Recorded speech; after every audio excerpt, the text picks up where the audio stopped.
Même moi, j'ai vu ça. Non, non, non, Sanjaka, s'il te plaît, tu arrêtes Non, de non, lutter. non, non, non, non, non, non, vous Donc, n'avez pas besoin la de le faire photo descendre. que tu as là à l'écran, Faites-le comprendre. la photo que tu as là à l'écran, la photo qu'il y a là à l'écran, la famille blanche, elle est chrétienne. Voilà comment la noire est traitée. Oui, je Quand ça comprends. vous crève Mais ne les me yeux, dites pas vous que c'est n'êtes pas c'est capable elle de aussi. voir. Elle n'accepte pas. Elle n'est pas contente.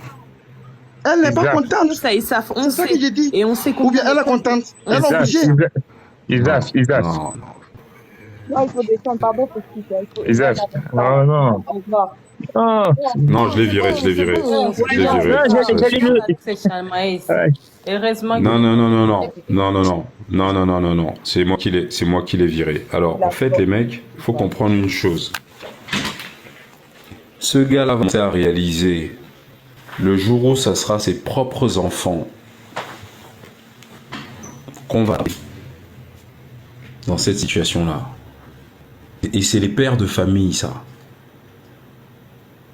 qui ont aucune capacité d'esprit critique. Pourquoi?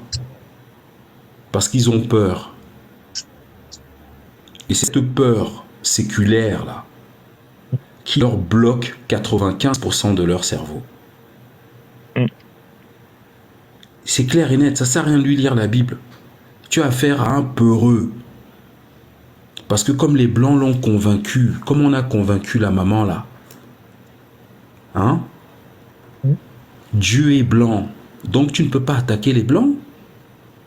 Donc on met tout sur la maman. Parce que quoi. Dieu est de leur espèce. Eh oui. Dieu est de leur race à eux. Donc ils savent, il va te chuter comme tous les autres là. Chez les musulmans, Dieu est arabe. D'ailleurs, il ne parle que arabe. Donc tu t'attaques pas aux arabes. Parce qu'ils sont comme Dieu. Exactement. Les blancs, c'est un peu. Mais oui, c'est ça. Les cheveux longs, là. Voilà. C'est ça, les pédophiles. C'est ça, regarde. Tu as dit, les mecs, tu les paralyses. Ils sont paralysés. Ils sont pétris de peur. T'as déjà vu quand tu roules en voiture, là, un lapin qui regarde les phares de la voiture, là, les yeux. Voilà, c'est la même chose. Ouais, mais Fétiche, quand tu regardes, tu remarques, c'est beaucoup les hommes qui sont comme ça. Hein. Mais attends. C'est beaucoup quand même. Qu'est-ce que je dis depuis que je suis arrivé sur TikTok? Le drame de l'Afrique, c'est les hommes noirs. C'est ça même. Exactement. Voilà. Le drame de l'Afrique, c'est les hommes noirs. On les a émasculés intellectuellement. Le gars, il est devant une photo comme ça, regardez sa réaction. Au début, je pensais que Fétiche, il était bien élevé, gentil envers les femmes, je vous le dis. Hein. Et j'ai cherché, j'ai regardé, j'ai dit mince, il a raison, on n'a pas d'homme. Il n'y a pas d'homme. Il n'y a pas d'homme. Ils ont plus de couilles. C'est fini. Mais oui, il y a que des omelettes. On les a vidés. Maintenant, on essaie de récupérer nos couronnes. La maman, elle va avoir 50 ans. Regarde comment elle est sortie de la religion. Et elle a aucun regret, rien du tout. Hein. Alors, bon. Mais en fait, quand tu regardes bien, il n'y a que les mamans. Oui.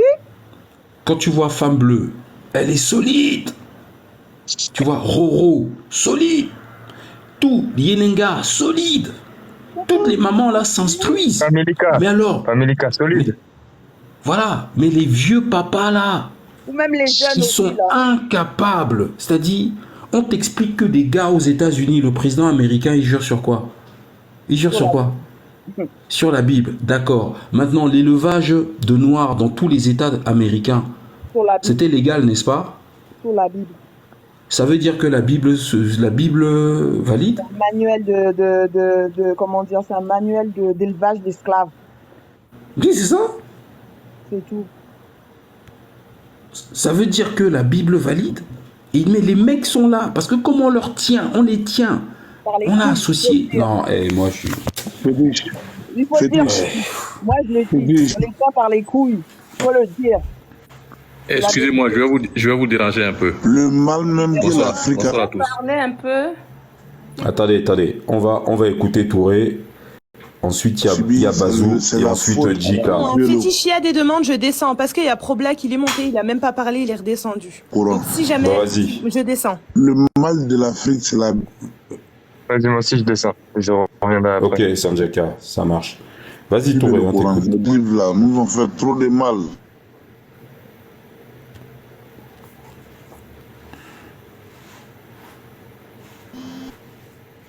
Vas-y, Touré, on t'entend plus. Il faut tapoter, s'il vous plaît. Il faut tapoter. Touré, t'as un problème de réseau. Non, non, je n'ai pas de problème de réseau. J'avais reçu un appel, non. D'accord. J'avais reçu un appel. Non, j'ai abrégé l'appel. Je disais, le Coran et puis la Bible, ces deux livres-là, le mal qu'ils ont fait à l'Afrique, là, c'est très profond. Il faut qu'on trouve une solution à ça. Ces deux livres-là. Jusqu'à présent, ça continue. Parce que moi-même, souvent, quand je suis assis avec mes frères musulmans, quand on cause là, ils disent que non, ici, d'après eux, qu'il ici un café. Parce que je n'arrive pas à comprendre. Ils trouvent que non, tout ce qui est dit là, que ça vient du ténèbre. Voilà. Tu vois, non? Et c'est pas le livre là, les deux livres là, ils ont fait trop de mal. Parce que moi-même, là, mon côté maternel, elle est chrétienne. Mon côté paternel, c'est les musulmans. Ils chantent les deux. Mais moi, je pratique aucun. Yako, comme on dit, Yako. Yako, hein, Yako. Je souffre. Mais tu as raison, tu as vite choisi, tu as intérêt. Yako, c'est pas facile. C'est pas facile. C'est pas facile. Les musulmans veulent me convaincre, les chrétiens aussi veulent me convaincre. En tout cas, ces deux livres-là, on va trouver une solution, comment les combattre. Problème, fétiche. Ouais. Ouais, fétiche. Est-ce que je peux parler? Parce que si je ne sais comprends pas, je saute à chaque fois. Vas-y, Problac, vas-y. Ouais. Franchement, j'essayais de zoomer l'image depuis, de regarder.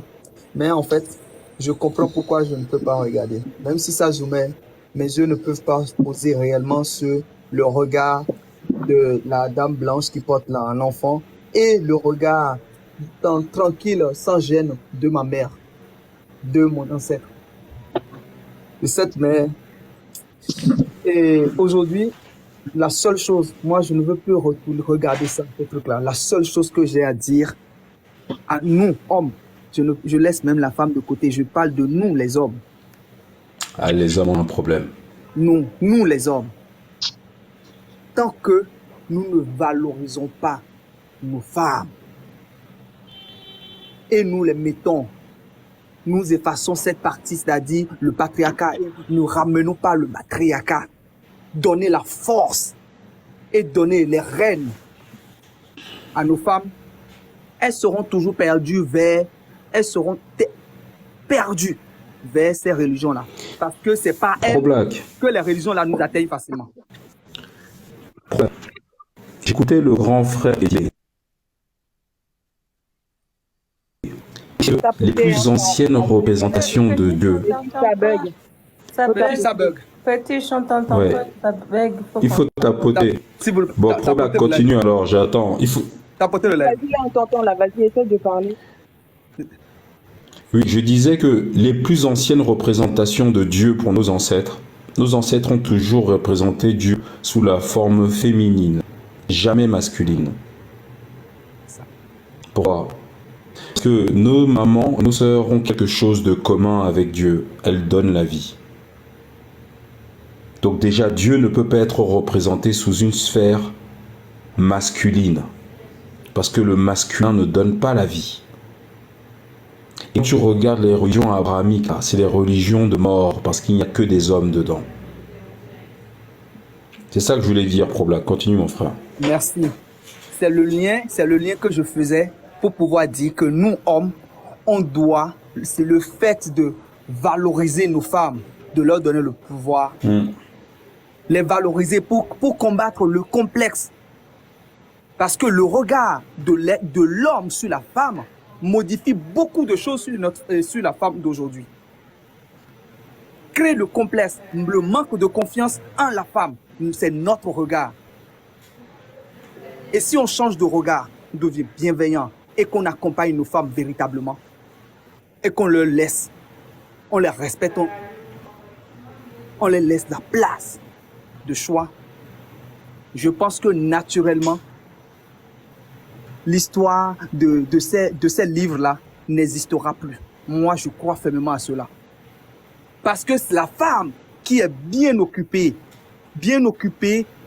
et occupée. Quand je dis occupée, ce n'est pas que la femme, elle fait tout, hein, non. Une femme bien valorisée qui tient les rênes, c'est-à-dire la gestion financière de la maison. La gestion financière, c'est-à-dire tu vas chercher, tu déposes, comment on va faire? Et tu t'associes correctement à cette femme, elle est belle, elle est déjà occupée parce qu'il y a l'argent qui est là que tu ramènes. Elle sait que elle est tranquille. Son esprit ne patauge pas pour dire, oh mon mari sort maintenant, qu'il va coucher avec quelqu'un. Ou bien, la femme gère, son esprit est tranquille. Elle n'ira pas chercher un autre Dieu parce qu'elle sait que Dieu est en elle. Voilà.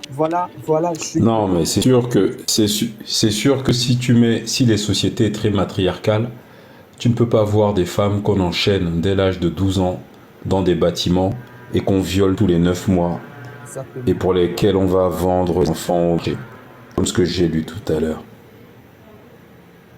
Et quand tu parles de ça à un homme noir, comme on lui a promis le paradis. Pourquoi? Quelqu'un a déjà reçu un texto du paradis là?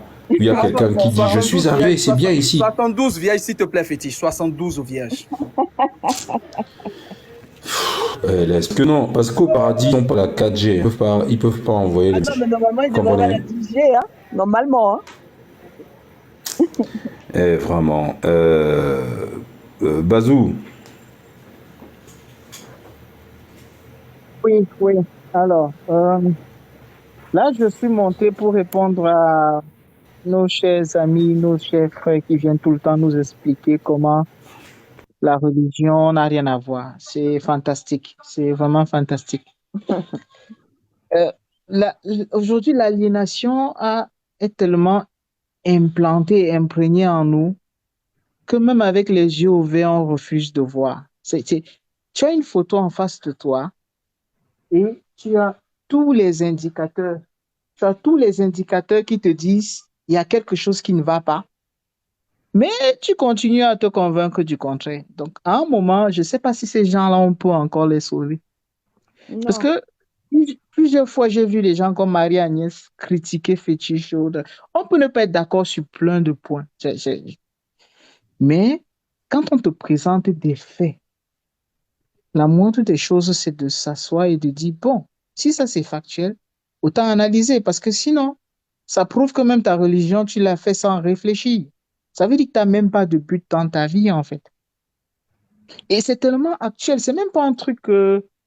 c'est pas 1988 en Afrique du Sud. Alors, l'exemple le plus récent que j'ai, c'est quoi? On est au mois de mai 2023. En début mai, on a accordé à un colonel français qui était tirailleur sénégalais de pouvoir rentrer au Sénégal. Il avait 96 ans. Le retraité français, il peut aller où il veut. Toute l'année, il y en a qui vivent au Portugal. Bon, j'ai un peu fait le tour là. En passant, je suis allé au Vatican voir tout l'or qu'ils ont là-bas et tout et tout. Donc, on peut aller n'importe où quand on est retraité français, sauf si on est retraité tirailleur sénégalais. Si tu es retraité tirailleur sénégalais, je crois que la pension, je ne sais même pas si elle atteint 1 000 euros, hein, mais ils ont l'obligation à 96 ans de vivre 6 mois en France. 350 euros qui touchent. Hein. Exactement. Et bon, Fétiche, je n'étais pas trop d'accord avec toi sur l'histoire des femmes, mais là, je suis de plus en plus d'accord avec toi parce que quand j'ai creusé, le colonel de 96 ans, il agissait comme un bon esclave, il venait. Il a fallu que sa petite fille, c'est-à-dire ses fils n'ont rien dit, ses petits-fils n'ont rien dit, c'est sa petite fille qui s'est levée et qui a dit, ça suffit. Donc là, finalement, je te rejoins, même si je n'étais pas d'accord parce que je disais non, les femmes portent, mais les hommes aussi. Mais je pense que s'il y a eu tous ces hommes-là qui n'ont rien fait et que c'est sa petite fille qui vient et qui dit non, mais quand même, vous abusez. Tous les retraités ont le droit d'aller où ils veulent. Ils peuvent toucher leur pension dans n'importe quelle ambassade, sauf le tirailleur sénégalais qui est colonel et qu'on invite chaque jour du défilé. Je ne sais pas c'est quand la date là-bas en France. Chaque défilé, on l'invite pour lui donner une médaille. Le mec, il avait des médailles jusqu'au pantalon. Mais il n'avait pas le droit de rentrer chez lui, voir sa femme, ses enfants, ses petits-enfants. Donc, c'est la même image là de 1988. En 2023, il faut vraiment des femmes comme les Yenega, comme pour venir dire que non, mais ça suffit. Le mec, il a 96 ans. Laissez-le aller se reposer. Et ce qu'ils ont fait, c'est même pas qu'ils ont changé la loi. Ils ont fait une dérogation. Ça veut dire que ça ne concerne que ces 9 personnes-là et que tous les autres noirs qui vont arriver après, ils vont continuer à subir la même chose. Donc, il faut véritablement que, au-delà de nos yeux, on ouvre également notre cerveau. C'est important. Et puis, je pense qu'à force, Fétiche, tu vas remettre du monde. Parce que tous ceux qui sont passés t'ont remercié. Moi, le premier. Franchement, là, je pense que je vais résilier mon Netflix avec toutes les vidéos YouTube là. Franchement, il faut continuer sur cette lancée-là. Parce que je voyais ça et là. Oui, je voyais des vidéos ça et là, mais je comprenais pas. Je me disais, c'est pas possible qu'ils fassent ça. Je me disais, non, mais c'est quand même des êtres humains. Mais plus on avance, plus on se rend compte que ces gens-là, peut-être qu'on n'est pas fait pareil. Donc, voilà, c'est pour ça que je montais par rapport au monsieur de tout à l'heure. Et ils sont toujours agressifs, ils parlent fort. C'est pas parce qu'on parle fort qu'on a raison. Donc, et en plus, on se dit religieux. Bon, bref, qu'ils aillent faire leur croisade déjà en eux-mêmes, qu'ils trouvent une meilleure solution. Merci beaucoup, hein. Merci. Et bonne continuation à tous. Merci, Bazou. Merci. Merci. Je voulais aussi parler de l'enfant sur la photo. Est-ce que vous avez regardé l'enfant sur la photo? L'enfant sourit. Parce que la photo, elle parle tellement. On n'a pas mentionné l'enfant. L'enfant, à son jeune âge, il a déjà appris, si c'est une fille, je ne sais pas, ou un garçon, qu'il faut esclavagiser les autres. C'est pour cela que ça continue. Tu vois? Avec l'enfant qui est à l'aise et sa maman, en fait, c'est l'éducation. Quand on parle de l'éducation des autres, là, c'est ça leur éducation. En fait, la femme est dans leur famille, la personne qui a pris la photo aussi, hein. Faut pas oublier la personne qui a pris la photo. C'est peut-être les papas ou les tontons, je sais pas, ou la tantine. En fait, il renvoie encore l'image de C'est le mari qui prend la photo. Voilà. Donc, les maris, il fait encore le publicité. Et l'enfant va normaliser ça. L'enfant va normaliser qu'une noire, c'est un objet. Parce qu'il faut pas oublier, parce que l'esclavage a déjà duré plusieurs siècles. Et pourquoi ça continue? À cause de ce genre d'enfants. Parce que cet enfant-là, on l'a appris et il a vécu. Il voit. Il va continuer, il va faire la même chose. Oui, mes parents les faisaient, mes arrière-grands-pères les faisaient. Il va le faire. Et il va apprendre la même chose aussi à ses enfants. C'est pour cela que ça continue chez les Arabes, chez les autres là. Partout, ça continue. Parce qu'il y a un enfant, parce qu'il faut bien lire les messages. Le message est que la femme est sur la photo. Elle doit toujours s'humilier et ça continue aussi. Aujourd'hui, tu vas voir à l'église, il y a des mamans à genoux, au Chandabara, au Chique bébé, Zézi triste. Tu vas voir à la mosquée, c'est la même chose, toujours à genoux. Quand on est à genoux, c'est-à-dire que tu es faible, tu acceptes d'être humilié. C'est ça le message, d'être à genoux. Liberté totale. C'est une fierté aussi pour le père quand il va montrer ses photos à ses amis. De montrer que voilà la négresse là. Le noir, c'est la liberté totale maintenant, dans la tête. C'est-à-dire, le noir doit réfléchir par lui-même et faire intervenir à chaque instant son libre arbitre. Et il doit questionner, fétiche, toutes les certitudes qu'il a, qu'on lui a données. Il doit en permanence questionner ces certitudes-là pour pouvoir avoir une vraie certitude. En fait, c'est la maman. Attendez, on va donner la parole à Fils de Kama, ma soeur. Il faut qu'on fasse tourner un peu. Moi, je laisse la place. Non, il n'y a personne. C'est Fils de Kama est sur le panel. Bonjour, Fils de Kama. Ouais, bonjour, Fétiche. Bonjour, frère. Ouais, bonjour à tous. Ouais, je suis d'abord descendu là tout à l'heure. Là, j'étais un peu occupé. Bah, je remonte et je constate que le débat continue là. Ouais, comme je vais... De loin, Fils de Kama. Tu dois avoir des écouteurs. Oui, je voulais rebondir sur la photo, essayer de faire mon commentaire sur la photo, parce que c'est une catastrophe parce que quand vous voyez l'enfant, justement le sourire de l'enfant veut tout dire. Il y a une sœur qui a d'abord intervenu là, que ça doit être l'enfant qui a voulu même que la domestique soit là parce que c'est elle qui, a priori, c'est elle qui éduque l'enfant, qui nettoie, qui nourrit l'enfant et tout. Et ces enfants sont généralement attachés à la domestique, mais pas dans le sens attaché, sens maternel, quoi. Attaché du genre où la domestique passe trop de temps avec elle, mais en grandissant, comme j'ai parlé dernièrement l'information qui est le nouveau-né, qui est comme un disque dur vierge. C'est-à-dire que on télécharge généralement ces informations entre de 0 à 7 ans. Généralement, tous les enfants au monde ont les informations sont téléchargées sur cette période-là et c'est ça qui fait la vie des enfants. Quand tu vois un enfant comme celui-ci, de 0 à 7 ans, il a vu le noir, servant, esclave. Et quand il grandit, ce sont les informations qui ont été téléchargées, qui guident sa vie, qui vont lui permettre de fonctionner, de continuer à vivre. Le noir, la vision, le noir pour lui sera toujours esclave. Même vous voyez les blancs qui sont en Afrique du Sud aujourd'hui, ils ont ça dans leur ADN. Ils voient toujours parce que les grands-parents, les ancêtres étaient des esclavagistes et ils continuent à voir les noirs comme les esclavagistes, sauf les esclaves. Sauf qu'aux États-Unis, ils ont réussi l'exploit quand même de récupérer les unités là-bas et ils sont en train de s'affirmer. Mais moi, Fétiche, tu sais, moi j'étais en train de dire, moi j'aimerais qu'on passe vraiment à une phase d'action. Ça veut dire quoi?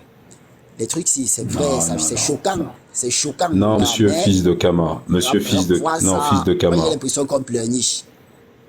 Excusez-moi, moi, j'ai l'impression qu'on pleurniche. Parce que quoi? Les faits sont arrivés. Elles sont historiques, vraies, vérifiables et vérifiées. Merci de tapoter, s'il vous plaît. Qu'est-ce qu'il faut faire? 2 secondes, monsieur. Fils de Kama, 2 minutes. S'il vous plaît, il faut tapoter, là. Le live est faible, on ne s'entend pas bien. Monsieur fils de Kama, il y a un ouvrage que je te recommande qui s'intitule L'art de la guerre. Je l'ai lu 4 fois, précisément. Et je l'ai acheté 60 fois pour l'offrir. C'est pas cher, hein. En fait, avant de passer à l'action, il faut déjà comprendre ce qui t'arrive. Quand tu veux soigner une pathologie, il faut l'étudier profondément. L'action n'est que la conséquence d'une longue étude. Et si tu n'as pas étudié une pathologie, tu ne peux pas prétendre être capable de la guérir. Est-ce que tu as entendu la lecture du passage du livre d'Henri Golieur que j'ai fait tout à l'heure sur l'élevage? Tu étais là? Non. Je crois qu'il était descendu. Tu étais descendu. Attends. Comme il y a Kato qui vient d'arriver, et toi qui es nouveau, vos esprits sont frais. D'accord? Faut juste espérer que ProBlack va pas fuir. Je vais faire une lecture de ce passage pour vous. Parce que ne prétends pas agir. Tu sais, dans l'art de la guerre, on t'enseigne que un général qu'on décore est un boucher. Il est un boucher pourquoi? Parce que sa victoire a été lisible. Un véritable général mène une guerre et gagne cette guerre sans que même son ennemi ait conscience qu'il était en train de le combattre. Est-ce que tu comprends, fils de Kama? Ouais, je comprends. Voilà, c'est-à-dire que cette guerre qu'on a nos ancêtres depuis plus de 2000 ans, depuis que les Perses sont arrivés en Égypte, on est en 663 avant Jésus-Christ. On va gagner cette guerre. Et pour gagner cette guerre, nous avons besoin d'être solidement informés. Est-ce que tu comprends, mon frère? Moi, je l'ai dit, Fétiche. Moi, je l'ai dit que ça passe par l'information. Attends. L'histoire africaine. Non, oui. Donc, je vais t'apporter une information que tu n'avais pas. Et ça, c'est dans l'ouvrage Race blanche, race noire, race rouge. Je suis désolé pour les autres qui l'ont déjà écouté 3 fois, mais comme le live se renouvelle, il est temps de rappeler la réalité. Voilà, donc nous sommes page 137 du livre d'Henri Golieur, qui est contemporain de l'histoire qu'il est en train d'écrire.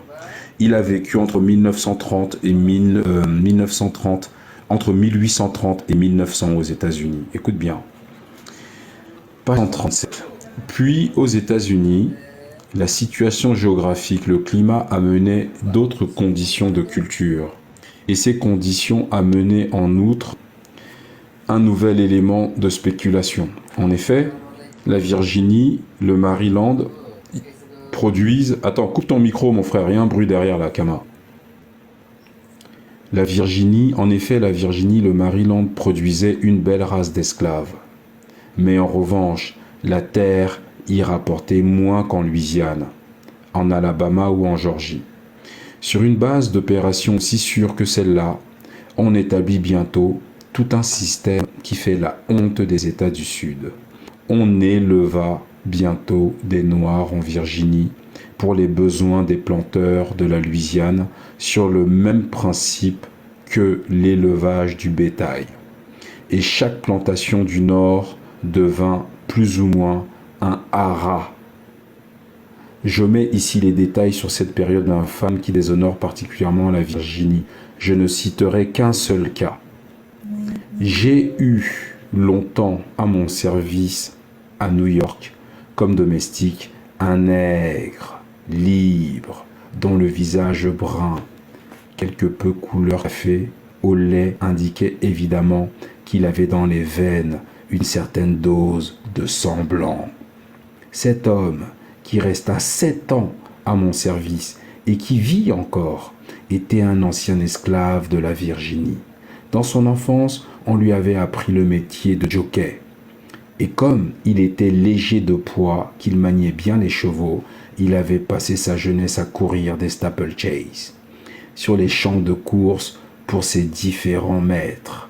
Il montait bien à cheval alors et gagnait, paraît-il, de grosses sommes pour ceux dont il était l'esclave. Un beau jour, il tomba de selle, se cassa une jambe, devint boiteux et en fut réduit à la position de domestique d'écurie. Après l'émancipation, n'ayant pas d'ouvrage, il vint aux environs de New York et le hasard le fit entrer chez moi. Cet homme était un type de nègre intelligent. Il était honnête, fidèle, mais indolent, ça va sans dire. Il appartenait à une église méthodiste, église de nègres naturellement, car aux États-Unis, les deux races ont des chapelles séparées. Il était même l'un des notables de sa congrégation. Je lui parlais fréquemment de son passé, et quoiqu'il fût peu causeur, il me donnait des renseignements très curieux sur la vie des esclaves en Virginie. Écoute bien, fils de Kama. Il ignorait qui avait été son père. Il ignorait son âge. Il portait, comme tous les anciens esclaves, le nom de son premier maître. Sa mère avait eu une 12aine d'enfants. Elle était noire, mais tous ses enfants n'étaient pas de cette couleur. La preuve en était sa peau à lui. Les planteurs, disait-il, gagnaient peu relativement à cultiver leurs terres, car le coton réussissait mieux plus au sud, et par conséquent, le principal profit des maîtres depuis que l'abolition de la traite haussait le prix des esclaves, était dans l'élevage et la vente de jeunes nègres qu'on exportait en Louisiane. On cherchait par conséquent à favoriser le plus possible l'accroissement des naissances, car les planteurs du Sud, étant à court de bras, payaient fort cher les Noirs natifs de Virginie. Il y avait eu des maîtres qui avaient vendu des esclaves dont on leur attribuait la paternité. Il en avait connu plusieurs qui vendaient aux maquignons qui venaient chaque année faire des achats dans le pays de jeunes esclaves assez clairs en couleur, dont les pères étaient soit les amis du maître, soit les blancs du voisinage. Fils de Kama.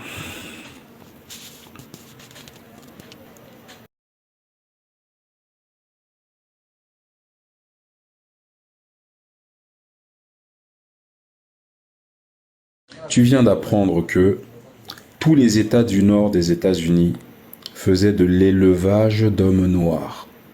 Ça veut dire qu'on enfermait les femmes dans ce qu'il appelle des haras. Les haras, c'est pour les chevaux, mais cette fois-ci, c'est pour la reproduction des humains noirs. Et on te dit que les pères de ces enfants étaient soit le maître lui-même, soit les amis du maître, soit des blancs du voisinage. Et donc tous les 9 mois, les mamans devaient accoucher.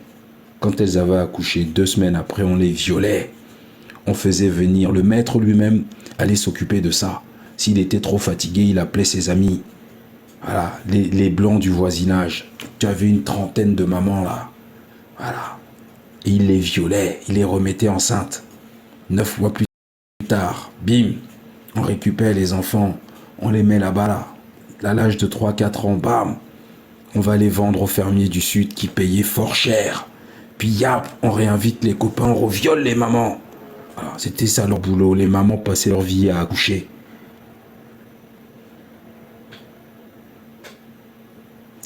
Et on allait vendre les enfants.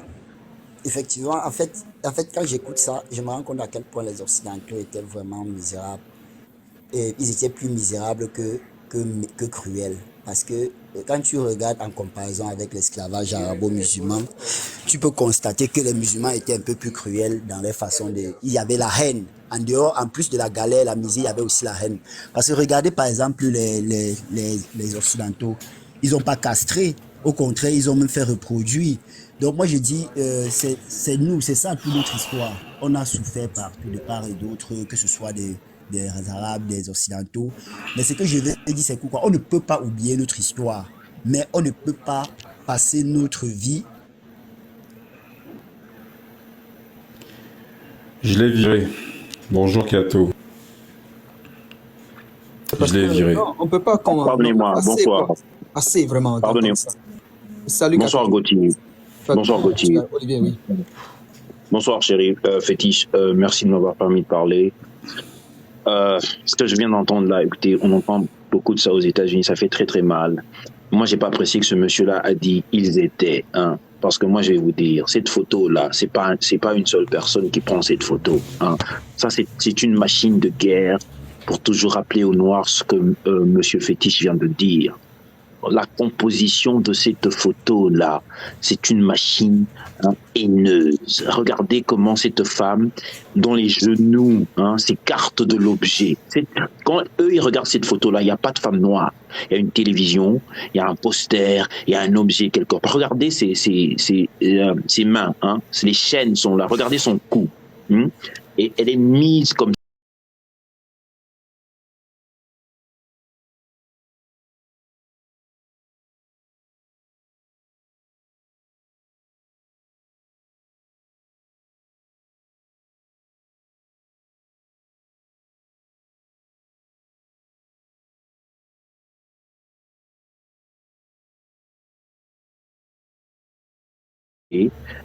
et elle est là comme ça pour montrer comment la femme blanche avec son enfant qu'elle protège. Regardez comment elle prend l'enfant. L'enfant est mis de l'autre côté de la femme noire pour nous rappeler comment c'est.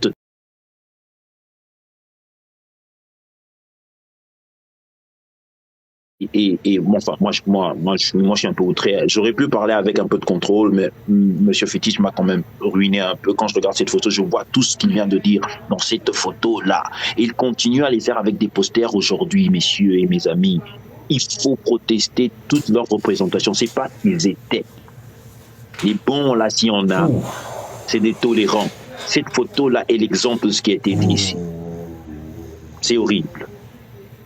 C'est horrible. Pardonnez-moi. Est-ce qu'aujourd'hui, les gens célèbrent le Black Friday? Vous connaissez l'histoire aussi des Black Friday, c'est la même chose. C'était les jours, c'était un vendredi. Je sais ma sœur, mais j'aimerais qu'on reste sur l'élevage d'êtres humains.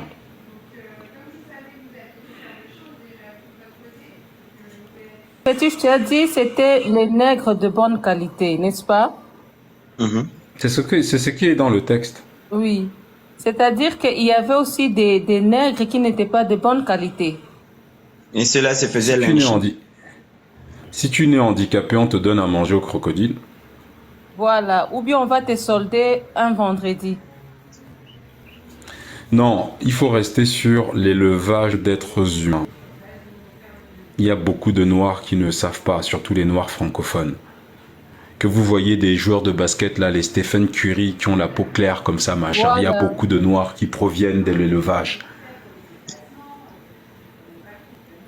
Anaconda, bonjour. Bonjour à tous, bonjour à vous, bonjour mes frères. Otep. Bonjour. Bon, moi, l'image en question, ça va faire peut-être 3-4 lives différents où je la vois apparaître. Ça ne m'inspire rien de radieux, à part de la tristesse et beaucoup de regrets. J'étais sur un live où j'ai vu des frères et des sœurs qui étaient en train de s'identifier en disant « Nous sommes les Français de tel pays, un pays noir. Nous sommes les Espagnols de tel pays. » Je leur disais « Mais est-ce que vous voyez à quel point vous vous reniez vous-même pour mettre en valeur les personnes qui vous dénigrent ?» Ils ont pris ça dans le sens de « Non, faut pas prendre ça comme ça, c'est plus dans un sens tel. » Je dis « Mais non, on ne peut pas vouloir, on ne peut pas s'identifier à un être qu'on suppose être inférieur. Avec cette image, ça montre juste que le plaisir de ces personnes, c'est de nous voir à genoux. Mais comment tu expliques l'élevage d'êtres humains, Anaconda? L'élevage d'êtres humains. Bon, moi je peux... Oui, c'est le texte que j'ai lu avant, là. Je peux le relater par le fait où on essaie de créer une race similaire à une autre pour justement... Non, monsieur. Non. Oui. On crée des bras supplémentaires pour les planteurs du sud des États-Unis qui ont besoin de nègres.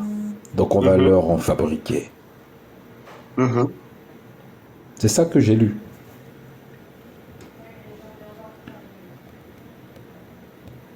C'est-à-dire, on fait de l'élevage d'êtres humains comme tu élèverais les cochons, les vaches. Dans le but d'en faire du commerce, en fait. Oui, dans le but. Mais tu n'as pas entendu le texte? Bon, malheureusement, je pense que je suis arrivé là. Il vient d'arriver, il est arrivé dans le live il n'y a pas longtemps. Moi, je relis pas ça. Tu es fou, quoi. On va mourir, hein. Non, ne le relis pas. Ne relis pas. C'est quand même violent. Parce que c'est trop violent. C'est trop violent. Non. Moi, j'ai même pas pu parler. Ce qui a été dit là, hein, moi, j'ai mal. C'est dégueulasse. Moi, je ne peux pas entendre, s'il vous plaît. Je peux descendre si les autres veulent entendre, mais moi, je peux pas. Ça rend rageux. Moi, je vais descendre si on lit ça encore. Mais si jamais il y a l'opportunité, si Fétiche Mahat peut me le scinder. Non. Non, attends. Moi, ça fait la 5e. Moi, je pense que je l'ai eu déjà 5 fois. Non, sur mon compte, en fait. J'ai eu ma dose, s'il te plaît. Anaconda, j'ai eu ma dose. Oui, mon frère. Parle par rapport. Bon, est-ce que, selon toi, c'est normal qu'on fasse une élevage? Mais ça n'a rien de normal. C'est même pire qu'un génocide, en fait. Attends. Qui sont ces personnes-là qui font cet élevage? Mais ce sont les codermes. Ce sont les quoi? Les codermes. Mais précisément qui? Oh, moi, je les mélange tous dans leur ensemble. Les codermes, c'est le nom véritable de la peau que certains appellent blanche. D'accord. Mais il y a une partie que tu as ratée. Au nom de quoi? Au nom de la religion. Mais la religion, c'est le poison actuel qui gangrène malheureusement toutes les sociétés africaines. Malheureusement. On ne peut pas se mettre dans un pays en Afrique si la religion ne nous poursuit pas. Ils font plus de bruit que les bars.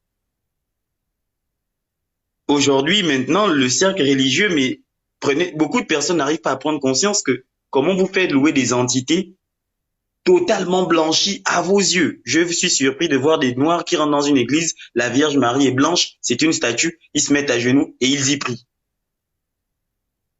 Je ne comprends pas. Je me dis, bon, attendez, si jamais Dieu aurait eu besoin d'envoyer son fils, mais l'homme a transgressé sa règle que eux-mêmes ils prétendent respecter en disant qu'on ne fornique pas avant le mariage. Mais leur Dieu est venu enceinter une vierge qu'il n'a pas épousée. Mais on est toujours dans le côté relatif de la mythologie grecque. Zeus qui vient coucher avec tel être humain pour obtenir son fils Hercule. Mais en fait, c'est pour dire que c'est juste un remake de ces mêmes histoires qu'on est seulement en train de leur bassiner. Moi, je ne peux pas avaler ce genre d'histoire, en fait. Aujourd'hui, il y a beaucoup de personnes sont en train de se jeter dans ce combat en disant oui, il est temps que le noir fasse tel.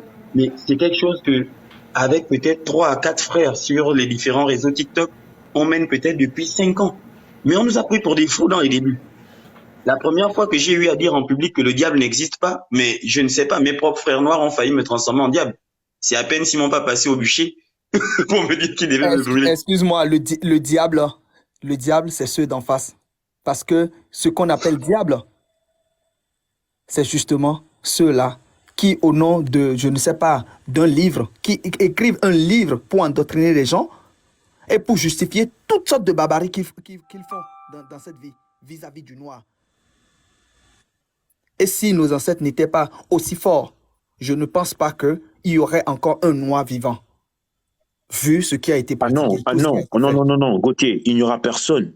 Ces gens-là n'ont pas hésité à exterminer des nations dont la terre... Écoutez, il faut voir ce qu'ils ont fait aux Indiens d'Amérique. Voilà. Moi, ici, quand je conduis, vous les trouvez dans des camps, hein, ils sont ivres, ils ont un problème de... Enfin, ils boivent beaucoup, hein, parce que je crois qu'on leur a fait quelque chose, les amis. On leur a fait... Ces gens-là...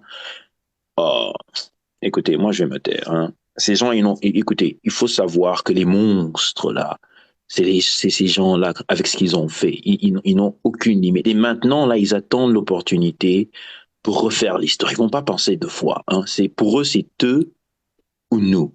Parce qu'ils n'ont rien. Ils n'ont pas de terre et leur paradigme, leur